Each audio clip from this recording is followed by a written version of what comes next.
In the Staffordshire town of Leek, Ruth Tappin has the Midas touch restoring gilded antiques.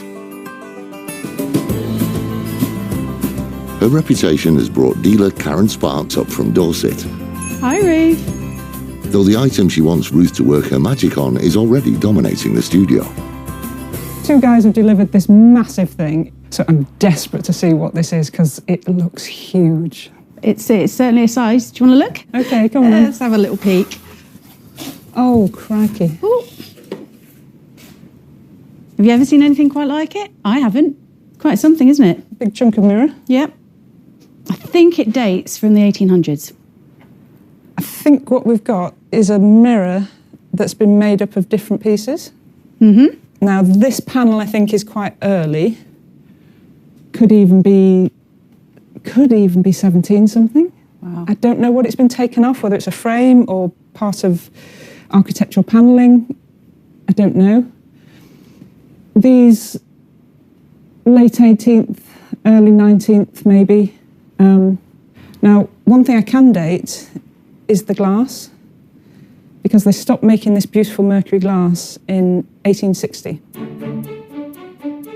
Antique mercury mirror is glass coated with mercury and tin.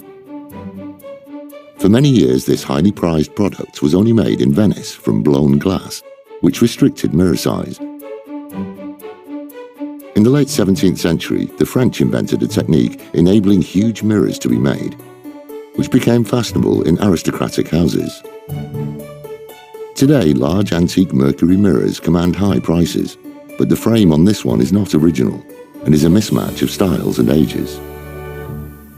The challenge is, I think, it's as it's been made of two pieces, to make them coherent. Yeah. To make them all match. But there is an awful lot of work to make this all work together. There's loads of scrolls missing here. Yes, there's obviously bits and bobs that I've got that we can attach back with any luck. That's always useful to have bits. I want to get rid of this gold. I mean, I wanted to hideous. pick this off, but this area over here, if I can just show you, is the kind of look I'd like. I like the patina. I love different paint colours to show if possible. You've got some paint here, which I think is original. You've got this red, but underneath is blue. Yeah. What I think you might have to do is let me strip all the paint off, but I need to find a way of making that match this. Yeah. So there might be a bit of hammer and chisel. Fine. Especially these bits, please. Oh yeah, I'm really looking forward to taking these off. I know, whatever you decide, Ruth, it's entirely up to you. I'm leaving it in your very capable hands. Is there money in it? Well, £2,000. I think it's a bargain. I'd have snapped it up just for the plate. Exactly. Yeah. Obviously, Ruth, given 5 minutes to have a look over it, spotted that there are a few discrepancies with the piece. Okay, I'll leave it with you, and I'll speak to you soon. Okay, All right. Thank you. Good luck. She knows what she's talking about. She's the woman that's going to make the thing work.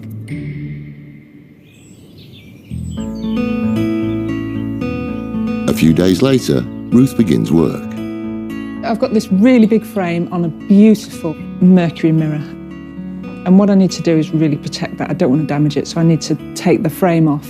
And because it's so big, I can't take it upstairs, so I'm going to be working on it down here. Once the heavy frame is lifted free and propped on a table for easy access, she can begin to break it down. So because this hasn't been put together in the normal way, I'm learning that I'm going to come across surprised like buried screws. So annoying. It takes most of the day to take off the mismatched carvings. Some are 200 years old, some are modern. There we go. That's the most hideous thing ever. That's definitely for the bin.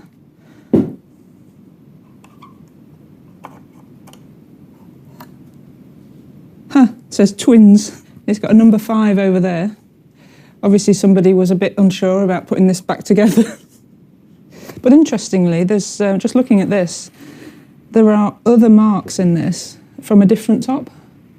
So something else was on here before the twins were on here. God, this is quite a mashup of a mirror, isn't it?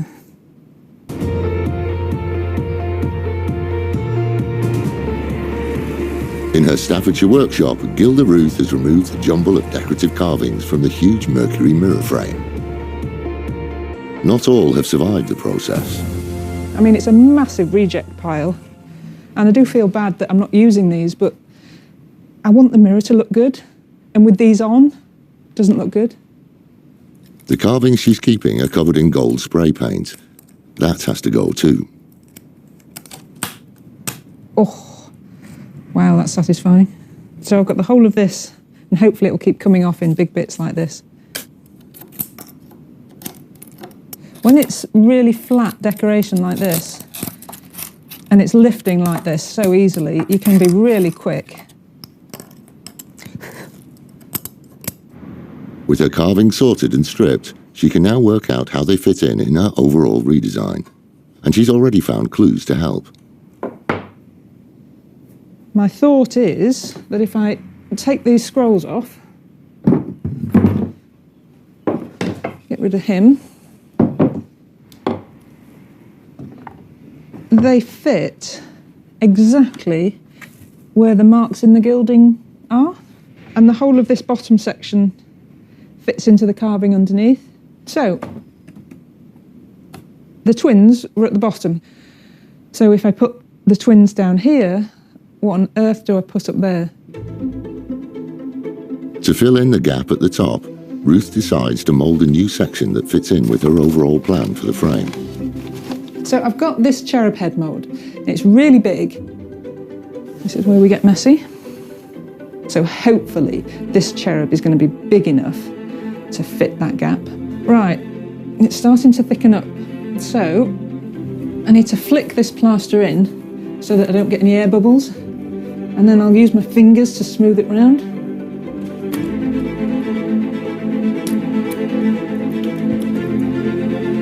To give the plaster extra strength and support, Ruth uses Mod Rock, a fabric infused with plaster. I was just going to make sure that all these feathers have some backing, because it's so fragile, it needs the strength this fabric is going to provide. I just need to let that set before I attempt to take it out the mould. The plaster goes off in a few hours, and Ruth can see if the cherub head is the right size. I can't stand this mirror up because nothing's attached, so what I need to do is come up here and just get a perspective on how this is going to work. The height of this cherub with these flowery bits here, that seems to work. I've got my triangulation going on. I'm happy with that.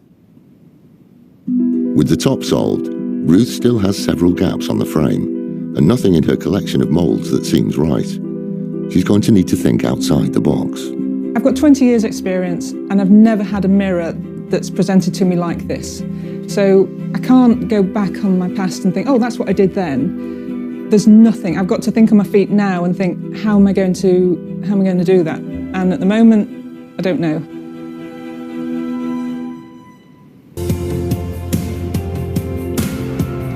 In Staffordshire, Gilda Ruth is thinking on her feet, trying to fill huge gaps on a mismatched antique mirror frame. She has to find pieces of classical decoration. But with nothing suitable in her collection of moulds, she has decided to improvise. I've got this beautiful carved wood fruit swag at the top of my shop here. I think that's going to be perfect. If I can get some silicone around those pieces of fruit, that'll be the perfect moulds. So if I get the basic shape, like these two plums here,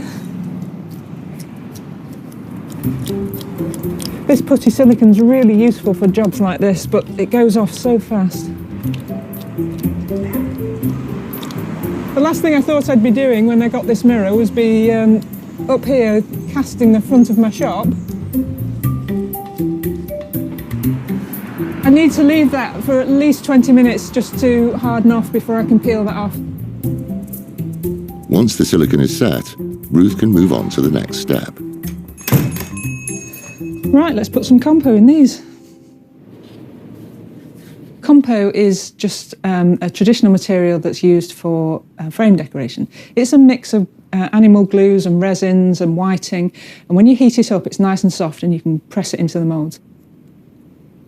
What I think would look quite nice is to turn this into a cornucopia. A cornucopia is a stylized horn containing fruits of the harvest.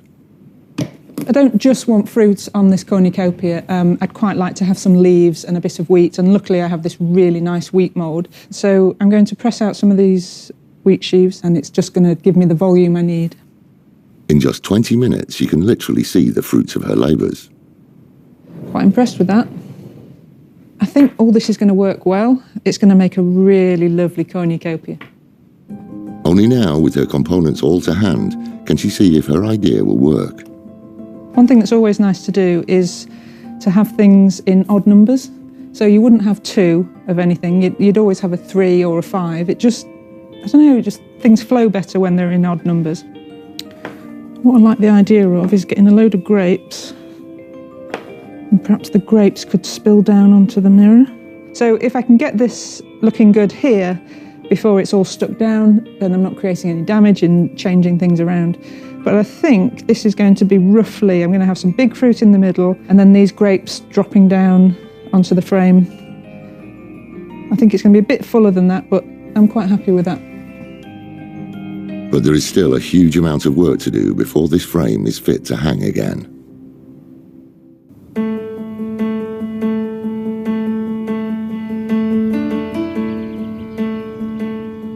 Up in Leek, gilder Ruth Tappin is reassembling the large antique mirror frame she is redesigning for dealer Karen. Hopefully this bit will slot in here. It's been a lot of detective work, but she's finally putting all the original carvings back into what she thinks are the correct positions. This tassel was made to look like it was part of the trumpet for some reason, but it actually belongs on the end of this ribbon. There we go, spot on. Ruth's challenge was to stop this mirror looking like a mishmash of styles and ages. So once the carved and moulded components are in place, she begins to decorate the frame to look like one unit. This is a mammoth task. Dealer Karen's request was to keep elements of the original blue paint and patina, but Ruth thinks the frame would also benefit from some traditional gilding. I've got 23.75 carat here. Now that's a nice colour gold. If I start to decrease the carat, then the colour changes and it just won't match. When I'm picking up this gold, what I actually want is most of the gold to be on the bristles of the brush. I don't want a load of gold hanging underneath. This way I've got much more control. And it doesn't jump off the brush. So it's really important that you get your technique absolutely spot on. It's a close call as to whether the extra gilding will bring the frame together or simply add to the jumble. This is really going to tax me. I just need to get it right. After many more hours' work, Ruth asked Karen to come in to see the result. Hello. Hello. How are you? I'm very well. How are you doing? Good. Yes, it's nice to see you. God, it's been a while, isn't it? Quite a few weeks, yeah. I'm really hoping you're going to like what I've done because I've done some changes. Great. Let's see it. Let's see the thing. Oh, my word.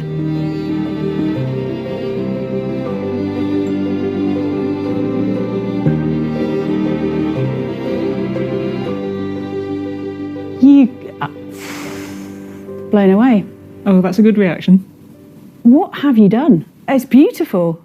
After stripping, taking it all off, that's when I discovered that the twins actually used to belong at the bottom. Right. So of course, yeah, I remember. They were up there, weren't they? Yeah, they were. Yeah, they were. What happened when they were up there was the top was flat.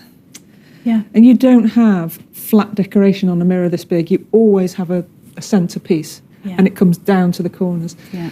So that's why I had to put this huge cherub up there. I love it. That's new. Yeah, yeah. So I sculpted a cornucopia. Well, we need to go back a step. You made that. Yeah, you created that. Yeah. That is absolutely brilliant. When this mirror came in, the frame had a mishmash of styles, pieces missing, and its antique gilding was smothered under a thick layer of fake gold paint. Ruth has stripped the paint off to reveal the detailed carving and gold leaf beneath. She has rearranged the carvings and moulded new elements, so the decoration flows pleasingly. Her discreet gilding and additional decoration bring the frame together in perfect harmony. This is the effect I wanted. When I scraped through, there was blue paint. So I've painted it onto this frame and then the top and the bottom to tie the whole thing together. Crikey, and doesn't it just do that really, really well? Well, for me, I think I told you when I picked it up, I paid round about 2,000.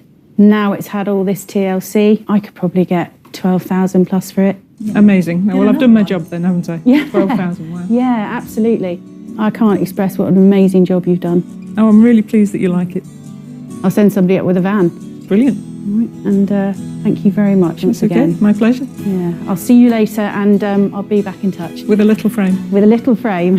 Okay, thanks a lot. Take care. I got there eventually. It took weeks to figure it out, but I got there and I think Karen's very happy with it.